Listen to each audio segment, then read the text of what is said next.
Look, I am really trying to stop overthinking YouTube, and so I'm gonna start just picking up my camera and recording. I've got some fragrance, I've got some books, I've got some dolls, and we just gonna talk about it. Yeah, let's get into it. Okay.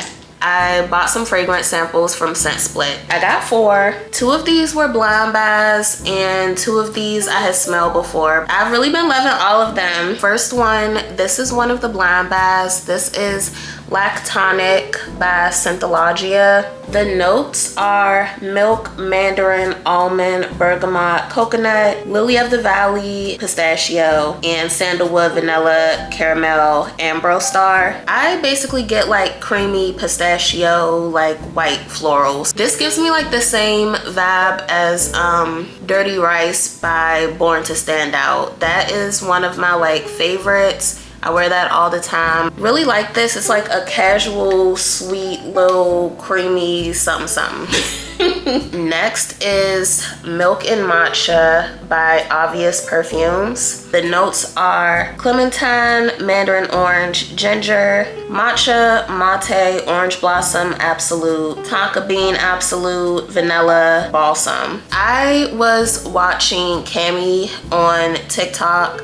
You know, she does all of the fragrance reviews, and she was doing like a breakdown of all of her matcha perfumes. I want to say she said that this was like the most photorealistic like matcha powder fragrance of the ones that she has, and so I was like, okay, let me try it. I have also tried Labo matcha tea, and I have tried I'm matcha soft serve. I feel like this combines the best things from both of those fragrances because it is like that true like matcha scent like the Labo, but it has a little bit of sweetness like the but without that like vanilla like waffle cone note from it being like soft serve, right? I think that this sample will get me through the rest of this summer, and then I can buy a full bottle like next year.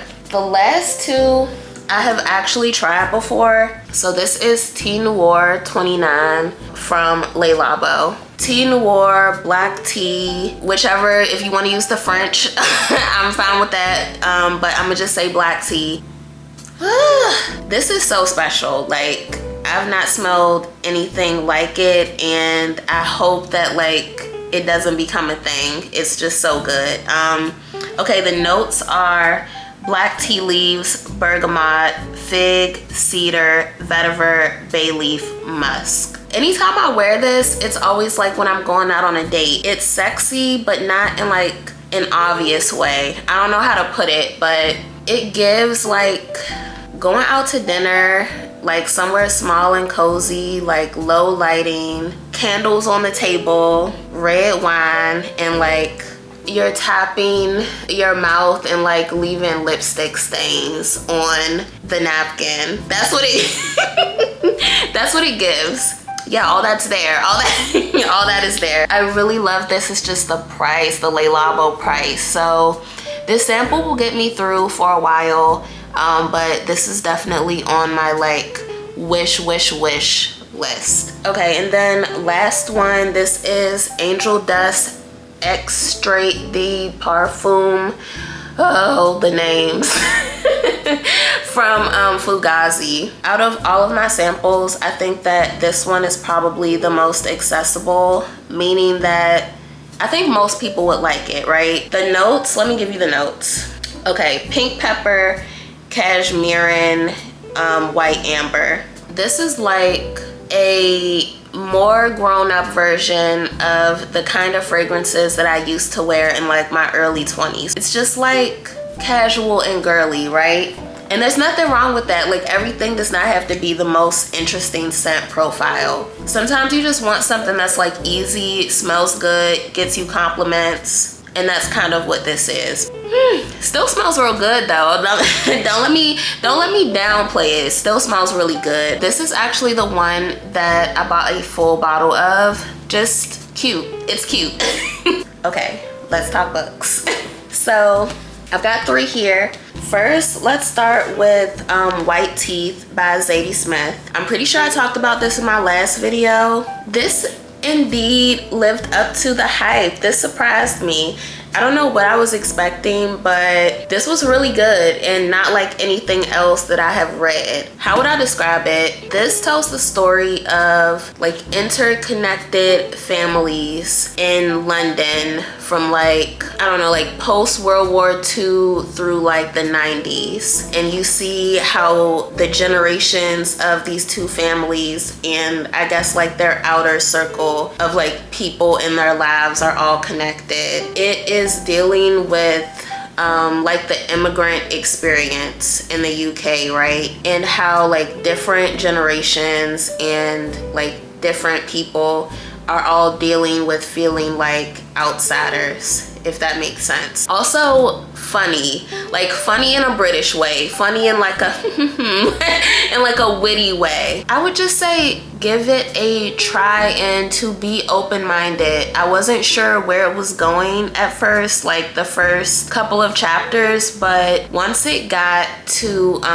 Clara's story, I was fully invested. So yeah, White Teeth, Zadie Smith. Next, Fishtails by Nettie Jones. This is wild. This is wild.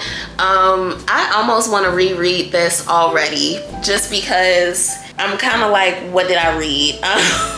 Okay, let me give you the backstory. This is the last book that Toni Morrison edited for Random House before she started writing full-time. And so this is the first time that this has been republished since 1984, I believe. Because I don't want to spoil it. So I'm like, how much do I tell? Okay. Fishtails follows Lewis, and she is kind of like, I don't want to call her a party girl. She's like a free spirit, right? And she likes her drugs and her drinking and her men in that order, right? And she also has these periods of just like deep depression. She is seemingly longing for like purpose.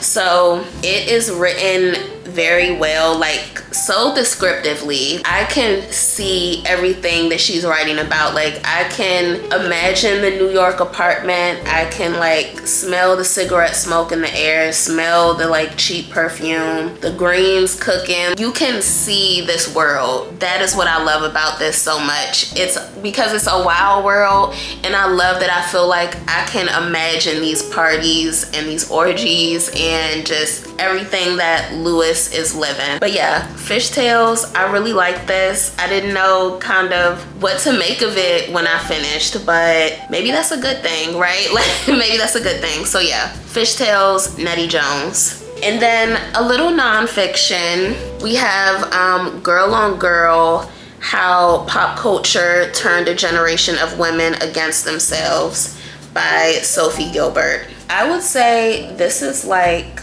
exploring kind of the failures of fourth wave feminism, meaning from like post 9/11 to the present. What's interesting about this time period is that I think for some people they felt like the work of feminism was over, and so what ends up happening is that women are choosing to participate in their own like sexualization, objectification, and commodification, right? I started putting together a lot of dots that I just hadn't before. At the center of everything is the popularity of hardcore pornography, right?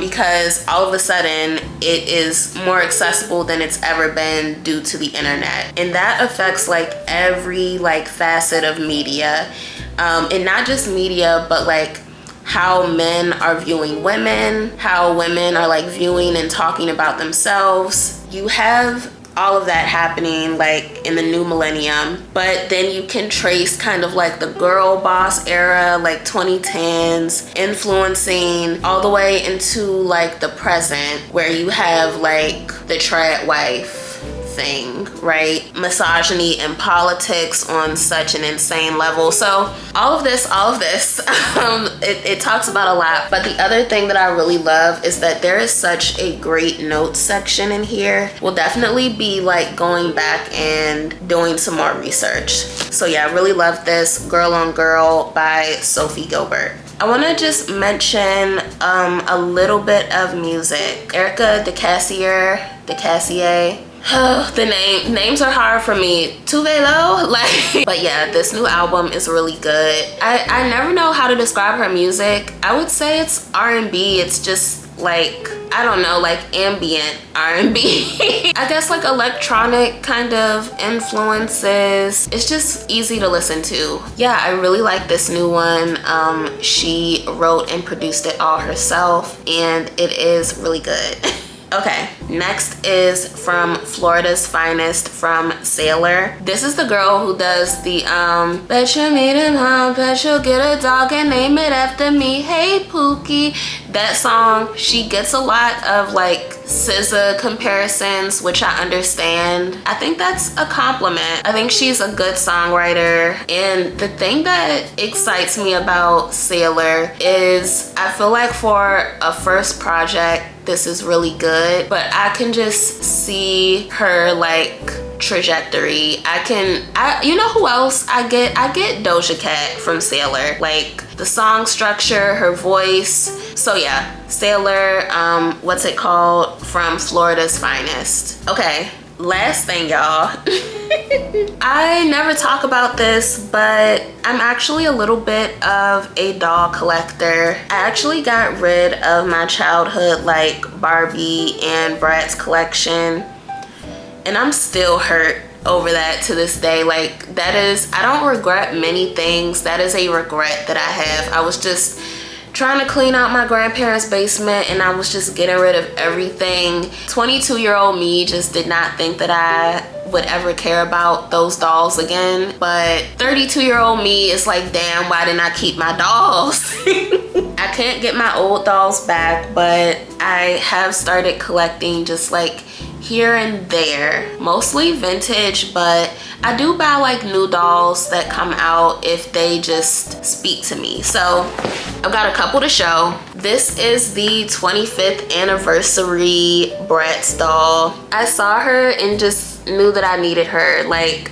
the hair, the veil, the eyebrows, just all of the little details. Like the outfit too, and just like the color scheme. Look at the shoes. Look at the shoes. Ah! You know what else I really love about this doll though is the box. Like, because it's a round box, you can see her from all angles. So good. Why do they not do this more often? But yeah, 25th anniversary Jade, love her. And then last but not least is my Aaliyah Barbie.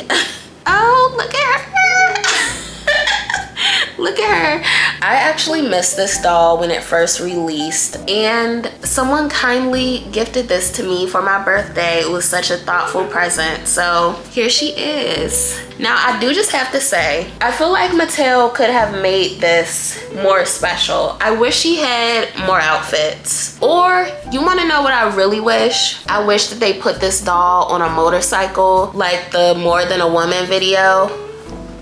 Could you imagine? I would have gladly paid $200 American for that. Like, imagine this doll on a motorcycle with 2 more outfits and a little helmet. Oh my God. Anyway, anyway, there's just, you know what it is? There's so much good source material with Aaliyah that they could have just done so many things. She's still lovely. Very happy to have her. So those are all of the actual like things that I want to mention, but I wanted to just talk about a couple of like activities that I've been doing. First of all, I have taken 2 pottery classes within the last few weeks. I really want to take an 8-week class, but it's so hard to get into a class, so I'm on a wait list. Also, that is why my nails are a little bit shorter. I need to cut them again if I do get into a class. The first time I tried it, my nails were just too long, and so I couldn't really like get into it. The second time, the class was so good. I feel like pottery could be a really good like creative outlet because it will definitely teach me like patience. Like I'm not going to be good at it for a really long time, and I think that's actually a good thing, to just commit to doing something and having to do it for like weeks and weeks and weeks to actually get good.